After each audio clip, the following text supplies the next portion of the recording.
Allez, c'est parti, on plonge tout de suite dans le grand bain. Aujourd'hui, on s'attaque à un gros morceau, un document qui peut parfois faire un peu peur avec tout son jargon technique, le fameux REAC. C'est le référentiel emploi-activité-compétences pour le titre de responsable de petite ou moyenne structure.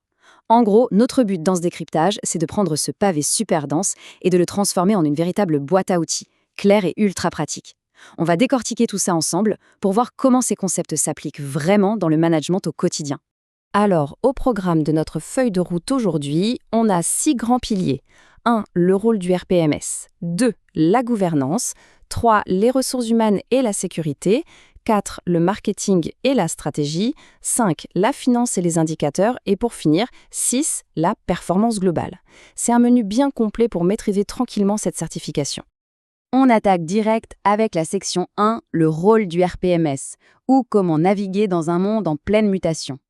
Concrètement, c'est quoi l'environnement de ce fameux responsable? Eh bien, une PME, légalement parlant, c'est très précis. On ne parle pas juste d'une toute petite start-up dans un garage. Ça peut monter jusqu'à 250 salariés, avec un chiffre d'affaires annuel qui frôle les 50 millions d'euros, ou alors un bilan total allant jusqu'à 43 millions. C'est du solide. Du coup, diriger une boîte de cette taille aujourd'hui, c'est un peu comme piloter un gros navire au milieu de règles économiques et administratives de plus en plus complexes. Ce qui nous amène logiquement à notre deuxième section. La gouvernance, ou l'art de fixer les règles. Alors, la gouvernance, c'est quoi au juste? C'est le système, l'ensemble des règles qui définit comment on contrôle et dirige la boîte. Et surtout, qui fait quoi?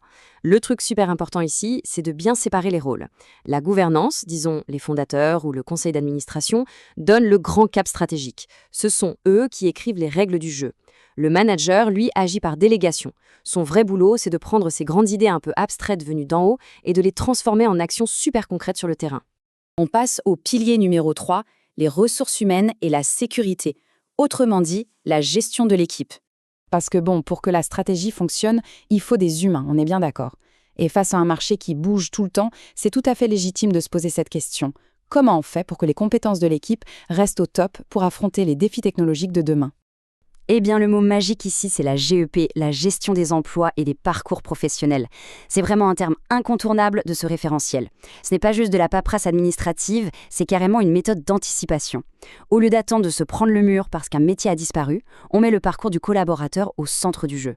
On fait évoluer les talents de manière super proactive. Comme ça, l'entreprise a toujours pile les bonnes compétences au bon moment. Un vrai coup d'avance.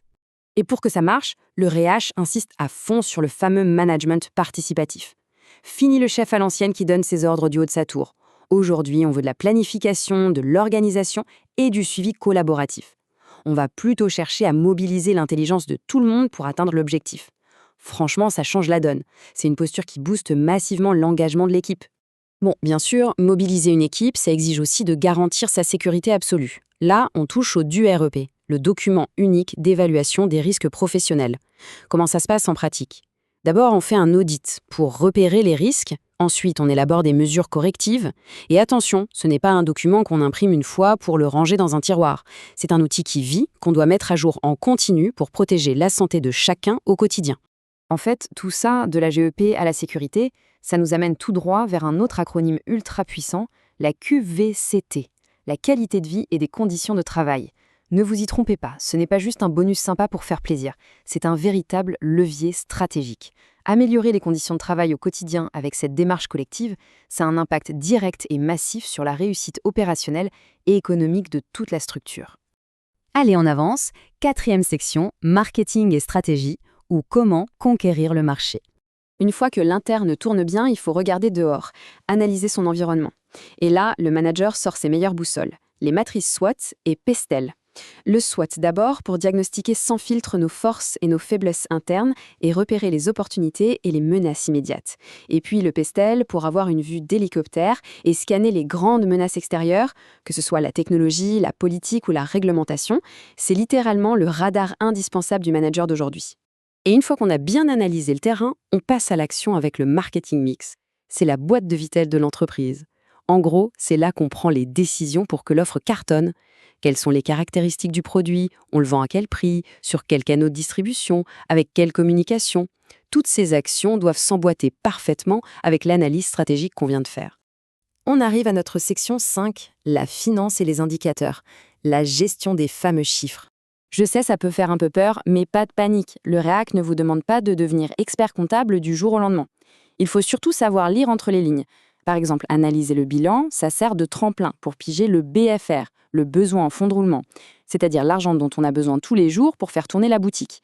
De l'autre côté, le compte de résultat révèle les SIG, les soldes intermédiaires de gestion, et la CAF, la capacité d'autofinancement. En clair, ce sont ces indicateurs-là qui disent si la boîte génère vraiment de la richesse.